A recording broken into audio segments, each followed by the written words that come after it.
30 años de matrimonio, 3 hijos y una vida tranquila, hasta que una prueba médica para salvar a su hijo revela el secreto más devastador de su vida. No es su padre, no es su familia, y su esposa lo había traicionado desde el primer año. Esta es la historia de cómo una mentira enterrada por décadas puede explotar en un instante. Durante más de 30 años, Daniel creyó tener una vida tranquila. Vivía con Ana, su esposa, en un pueblo cercano a Toledo. Tenían 3 hijos ya adultos: Javier, Carla y Lucía. Daniel era dueño de una pequeña tienda que empezó como gasolinera y terminó convirtiéndose en un autoservicio bastante rentable. No eran ricos, pero vivían bien. Estaban cómodos, unidos, o eso pensaba él. Todo cambió en el momento menos esperado, cuando Javier, el mayor, fue ingresado en el hospital por un fallo renal. Con apenas 28 años, una esposa y 2 hijos pequeños, su diagnóstico cayó como un mazazo en la familia. Daniel no lo dudó. Al día siguiente se presentó en el hospital para hacerse las pruebas y comprobar si era compatible para donarle un riñón. No se lo dijo a nadie, ni a Ana. Quería evitar falsas esperanzas hasta tener una respuesta definitiva. Los resultados llegaron al día siguiente. Daniel no era compatible. Pero lo peor no fue eso. El médico, con una expresión tensa, le pidió que pasara a su despacho. Allí, con voz medida, le soltó la frase que cambió su vida para siempre. No son compatibles, porque según las pruebas, usted no es el padre biológico de Javier. Daniel se quedó sin habla. A duras penas pudo responder. El médico intentó tranquilizarlo, asegurando que a veces había errores en las pruebas y que repetirían el análisis. Pero Daniel ya no estaba escuchando. Caminó por el hospital como si hubiera perdido el sentido del tiempo. Esa noche no durmió. Se quedaba mirando al techo, repasando mentalmente cada etapa de su vida con Ana. Recordaba el nacimiento de Javier, sus primeros pasos, su primer día de escuela, el orgullo de verlo convertirse en padre. ¿Y ahora le decían que no era suyo? ¿Qué clase de broma cruel era esa? Los días siguientes fueron una mezcla de angustia y espera. Ana notó su comportamiento extraño, pero él le dio evasivas. Cuando al fin el médico confirmó que el resultado era definitivo, Daniel tomó una decisión. Le pidió a sus hijas y a Ana que se hicieran una prueba genética, usando como excusa la salud de Javier. Les dijo que, con esa información, los médicos podrían actuar con mayor rapidez si surgía alguna complicación familiar. Ana dudó al principio, pero accedió. Lucía y Carla no pusieron pegas. Daniel recogió las muestras y se las llevó personalmente al hospital. Pidió al doctor que analizara si las chicas eran también hijas suyas. Pagó los análisis sin hacer más preguntas. La espera fue insoportable. Mientras tanto, Javier mejoró. El tratamiento estaba funcionando y parecía que no necesitaría un trasplante. Daniel lo abrazó con fuerza cuando le dieron el alta, pero en su interior, la incertidumbre lo estaba devorando. Días después, al llegar a casa del trabajo, encontró a Ana en la mesa del comedor. Tenía los papeles del laboratorio en las manos y lloraba. Habían llegado los resultados por correo. ¿Cuándo lo hiciste?, le preguntó Ana entre lágrimas. ¿Por qué? Daniel se sentó, sintiendo un nudo en la garganta. Quería donar un riñón a mi hijo. Mi hijo. Pero resulta que no lo es. El silencio cayó como un muro de hielo. Ana respiró hondo y, con la voz rota, dijo lo que Daniel más temía escuchar. Javier no es tu hijo, y Carla tampoco. Daniel sintió que el suelo se deshacía bajo sus pies. Lo miró todo, sin ver nada. La mujer con la que había compartido su vida, con la que había criado una familia, acababa de admitir que lo había traicionado. No una vez, no por un error. Había sido una mentira sostenida durante décadas. Solo Lucía, su hija menor, resultó ser suya biológicamente. ¿Qué pasa ahora, Daniel?, preguntó Ana, apenas audible. Han pasado tantos años. ¿De verdad quieres destruirlo todo? Daniel no respondió. Aún no sabía lo que iba a hacer, pero lo que sí sabía era esto. Su vida, su familia, su historia, nunca fueron lo que él creyó. Daniel no podía dormir, ni comer, ni mirar a Ana sin sentir una mezcla de rabia, tristeza y traición. Lo peor era el silencio. A pesar de la confesión, Ana no decía más. Se limitaba a caminar por la casa, como si el tiempo la fuera a salvar de lo inevitable. Él no quería explotar frente a sus hijos. Lucía, su hija menor, seguía en la universidad, y Carla y Javier tenían sus propias familias. No era el momento de desatar un escándalo, pero tampoco podía fingir que no pasaba nada. Una mañana, mientras Ana preparaba café sin decir una palabra, Daniel rompió el silencio. ¿Quién es el padre? Ana levantó la mirada. Dudó. No te voy a gritar, dijo él con voz firme. Solo dime la verdad. Ya me mentiste 30 años. Ahora me lo debes. Ana respiró hondo. Se sentó. Bajó la voz. Fue Harvey. Daniel apretó los puños. Harvey había sido su mejor amigo, su compañero de trabajo en la vieja gasolinera. Había muerto hacía más de 20 años en un accidente de tráfico. ¿Desde cuándo?, preguntó Daniel. Desde el primer año de matrimonio, respondió Ana sin mirarlo. Fue una locura.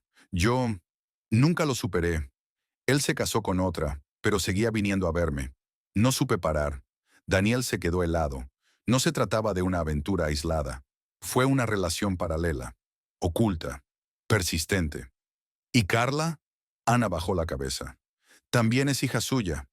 Daniel sintió un vacío tan profundo que por un momento pensó que iba a desmayarse. ¿Lucía? Lucía es tuya, lo juro. Él se levantó y salió de la casa. Caminó por las calles del pueblo sin rumbo.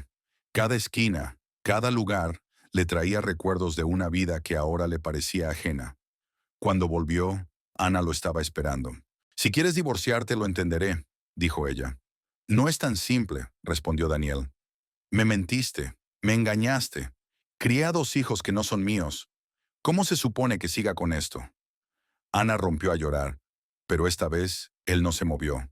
No la consoló, ni siquiera la miró. No les diré la verdad, añadió él. No por ti, por ellos, porque no merecen vivir con la duda, con el rechazo. Javier y Carla son mis hijos. Aunque tú no lo merezcas, ellos no tienen la culpa. Esa noche durmió en la habitación de invitados. Ana entendió el mensaje sin necesidad de más palabras. En los días siguientes, Daniel habló con un abogado en secreto. Inició los trámites para una separación amistosa. No quería guerra, pero tampoco estaba dispuesto a fingir que podía perdonar algo así. Ana, por su parte, intentó acercarse. Preparaba la cena, buscaba temas de conversación, incluso propuso ir a terapia. Pero para Daniel todo eso llegaba tarde, muy tarde. No estoy enojado, Ana, le dijo una noche. Estoy roto, y no se puede construir nada sobre ruinas. 2 días después recibió una llamada del supermercado. El coche de Ana había salido de la carretera y caído por una ladera. Murió en el acto. Daniel no supo qué pensar. ¿Fue un accidente? ¿Una distracción? ¿O algo más? La policía no encontró indicios de frenos cortados ni señales de violencia.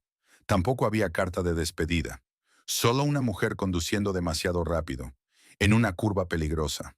En el funeral, Daniel se mantuvo en silencio. Lucía lloraba sin entender por qué su padre parecía tan ausente. Javier y Carla lo abrazaron con fuerza, agradecidos de tenerlo allí. Ellos no sabían nada, y así debía seguir. Cuando volvieron a casa, Daniel fue claro. Quiero que se lleven las cosas de su madre. Yo solo me quedaré con unas fotos. Nada más. Nadie hizo preguntas. Esa noche, solo en la casa, Daniel abrió una caja de recuerdos. Encontró cartas antiguas, fotos de cumpleaños, dibujos de sus hijos. Lo miró todo como si fueran piezas de una historia ajena. Y entonces, tomó una decisión. No iba a vivir en el pasado. No iba a destruir la imagen de madre que sus hijos tenían. No por Ana, sino por él mismo. Porque seguir adelante no era olvidar, sino aprender a vivir con la verdad. Pasaron algunas semanas desde el funeral de Ana. Daniel volvió a su rutina en la tienda, aunque todo se sentía diferente. La casa estaba en silencio. Las noches eran frías y largas. Las fotos familiares seguían en la estantería, pero ya no le ofrecían consuelo. Eran retratos de una mentira cuidadosamente sostenida. Sin embargo, Daniel no dejó que el resentimiento lo consumiera. No habló mal de Ana ante sus hijos. No destruyó su recuerdo, pero tampoco olvidó. Aprendió a convivir con esa verdad incómoda. Fue traicionado desde el primer año de matrimonio, y aún así, Eligió seguir adelante por amor a sus hijos. Un día, mientras organizaba unas cajas en el trastero, encontró una libreta vieja. Era de Ana. Notas escritas a mano, pensamientos sueltos. No era un diario como tal, pero sí revelaba su confusión, su culpa y su afecto sincero hacia Daniel. En una página había escrito: no sé cómo pedirle perdón. Él no lo merecía, pero no puedo imaginar la vida sin él. Ojalá algún día pueda entender que todo lo que hice después fue por amor. Daniel cerró la libreta. No supo si sentirse reconfortado o más herido aún. Poco después llegó la Navidad, la primera sin Ana.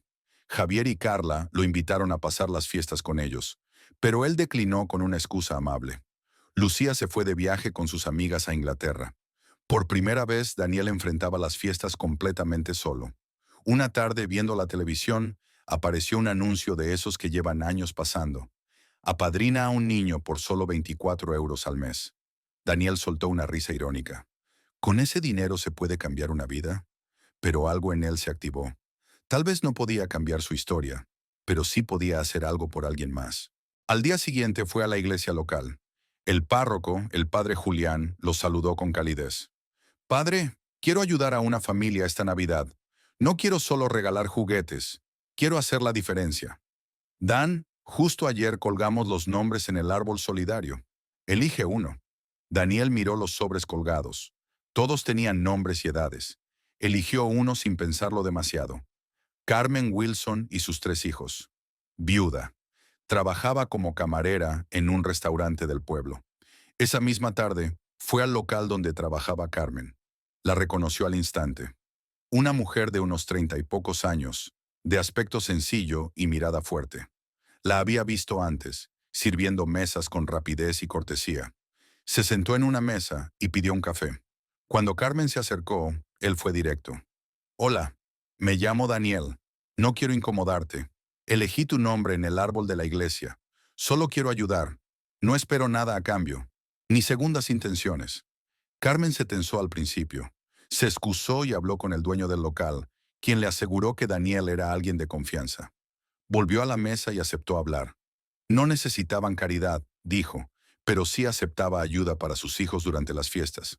Eran 3: Mike de 8 años, Mark de 6 y la pequeña Molly de 4. Daniel propuso verlos esa misma semana. Llevaría pizza para cenar y podrían conocerse mejor. El viernes llegó al pequeño apartamento donde vivían. Era una vivienda modesta, en un bloque de protección social.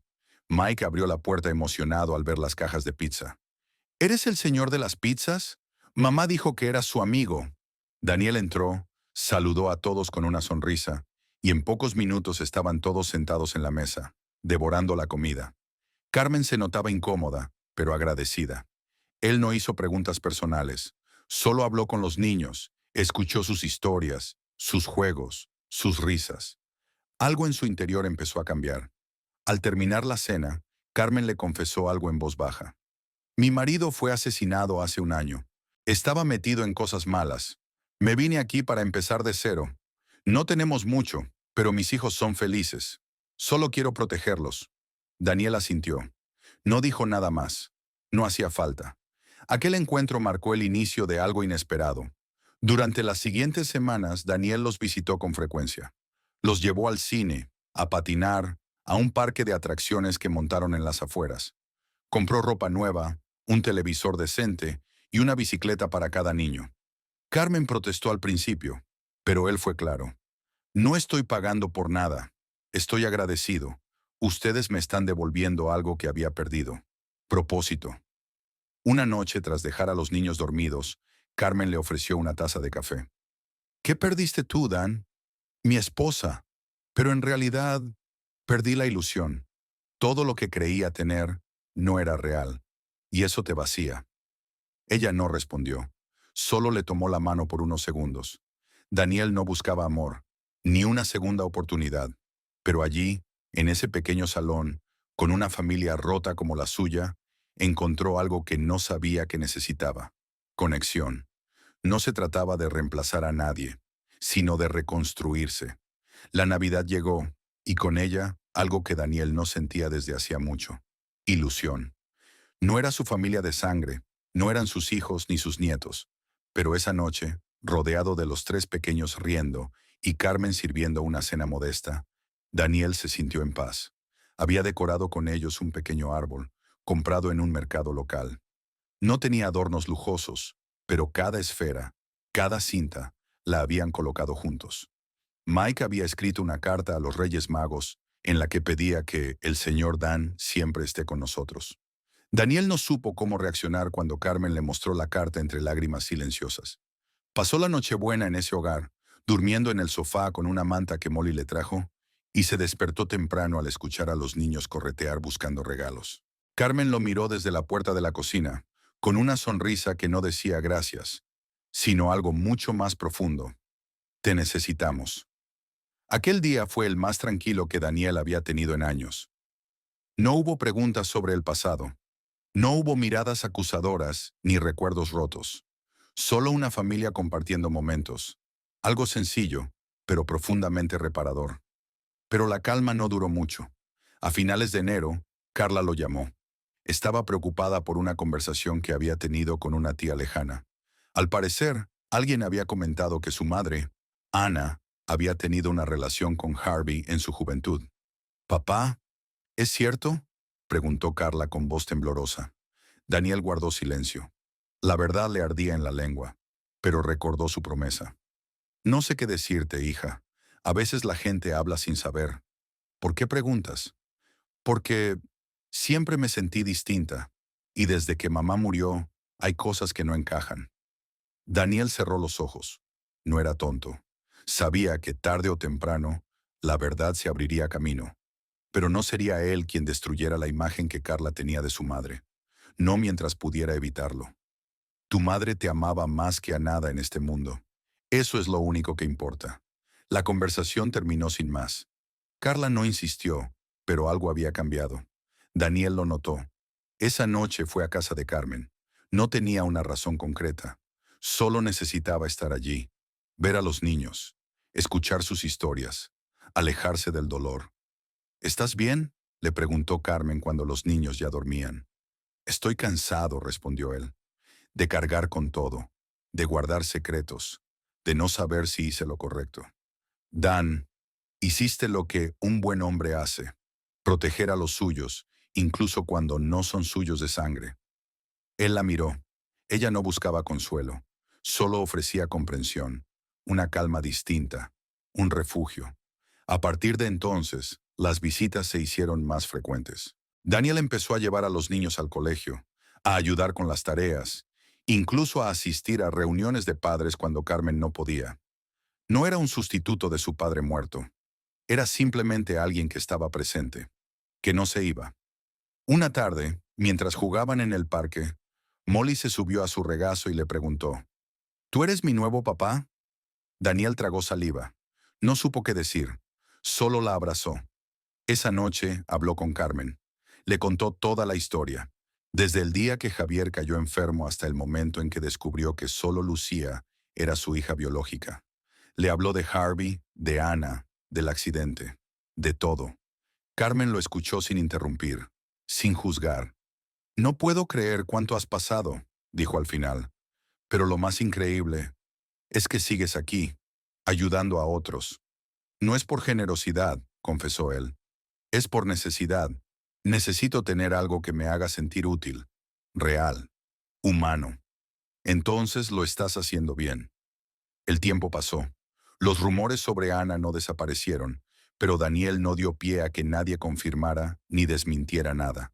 Cuando Lucía regresó de Inglaterra, lo encontró cambiado, más sereno, con nuevos hábitos y con una familia nueva en su vida. «¿Estás saliendo con ella?», preguntó con una sonrisa maliciosa. «Estoy ayudando a alguien», respondió él sin darle vueltas. «Como ella me ayudó a mí». Lucía no preguntó más. Sabía que su padre, por fin, estaba encontrando algo parecido a la felicidad. Pasaron los meses. El invierno dio paso a una primavera templada en Toledo. La tienda de Daniel seguía funcionando, pero ahora era manejada en gran parte por un joven al que él mismo había entrenado. Daniel había dejado de ser un hombre atado al mostrador. Ahora usaba su tiempo en algo más valioso: vivir. A menudo lo encontraban en el colegio de los hijos de Carmen, participando en actividades, acompañando a los pequeños en excursiones escolares, o simplemente esperándolos en la salida. A ojos de todos parecía su abuelo. Nadie preguntaba mucho. Él tampoco daba explicaciones. Carmen y él no hablaban de amor. Su vínculo se había construido sobre respeto, confianza y tiempo compartido. No necesitaban etiquetas. La relación no tenía la urgencia de la juventud, ni las promesas de los cuentos.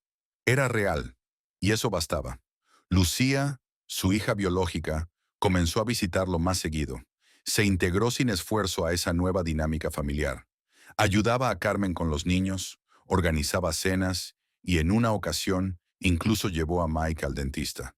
Había aceptado esa nueva realidad sin dramas, tal vez porque sabía que su padre, por fin, estaba donde debía estar. Daniel seguía en contacto con Javier y Carla. Nunca dejó de ser su padre. Aunque la sangre no los unía, el lazo construido durante décadas seguía siendo inquebrantable. Nunca les reveló la verdad, pero hubo un cambio silencioso. Las llamadas fueron menos frecuentes, las visitas más cortas, como si, de forma intuitiva, ellos también hubieran notado algo diferente. Una tarde de junio, Carmen y Daniel estaban sentados en un banco del parque, observando a los niños jugar. «No sé qué piensan tus hijos mayores de todo esto», comentó ella. «Tampoco lo sé», respondió él. «Pero no me corresponde explicárselo. No ahora. No mientras todavía me vean como su padre. ¿Y si un día descubren la verdad? Entonces tendrán que decidir si todo lo que vivimos juntos vale menos por un error que cometió su madre antes de que ellos nacieran». Carmen asintió. No dijo más. Las palabras sobraban. Ese verano, Daniel los llevó a todos a la playa. Fue la primera vez que Mike, Mark y Molly vieron el mar. Construyeron castillos, comieron helado y corrieron por la orilla como si el mundo no tuviera peso. Carmen, sentada bajo una sombrilla, lo miraba todo con una sonrisa serena. «Nunca habría podido hacer esto sola», le dijo una noche, mientras los niños dormían en la habitación del hotel. «Tampoco yo habría sobrevivido solo». Él no dijo que la necesitaba, ni que la quería. Pero en ese instante lo supieron los dos. El siguiente otoño trajo cambios. Carmen consiguió un mejor empleo en la misma ciudad. Daniel le cedió parte del local para que organizara un pequeño espacio de apoyo escolar gratuito para niños de familias vulnerables. Se convirtió en una especie de centro comunitario. Daniel reparaba bicicletas, ayudaba con deberes y servía café a los padres que pasaban a buscar a sus hijos. Un día, el padre Julián, el mismo que le entregó el sobre con el nombre de Carmen hacía un año, pasó a visitarlos. Observó todo con una sonrisa. «¿Y tú creías que 24 euros al mes no servían de nada?» Daniel sonrió. «No cambié una vida. Cambiaron la mía». En una pequeña estantería del local había una foto. Él, Carmen, Lucía y los 3 niños, abrazados frente al árbol de Navidad del año anterior. Bajo la imagen, un cartel decía: «Familia es quien se queda». El dolor por lo que Ana le hizo no desapareció del todo. Las cicatrices estaban ahí, pero ya no dolían como antes. Daniel había entendido que la vida no siempre es justa, pero sí da segundas oportunidades, y que ser padre no es cuestión de genética, sino de presencia. Nunca volvió a leer aquella libreta de Ana. La guardó en una caja, junto con las fotos antiguas, los dibujos de cuando Javier y Carla eran niños, y las cartas de Lucía desde Inglaterra. No necesitaba destruir el pasado para construir el futuro. Años después, cuando Mike le pidió que le firmara como tutor legal para un trámite escolar, Daniel lo hizo sin dudar. «¿Eso te hace mi papá de verdad?», preguntó el niño. Daniel le revolvió el cabello y respondió: «Eso solo lo decide tu corazón». Y Mike, sin vacilar, lo abrazó con fuerza. Así cerró el ciclo. No con venganza, no con ira, sino con verdad, dignidad y amor. Porque hay traiciones que destruyen, pero también hay decisiones que redimen. Y Daniel eligió vivir.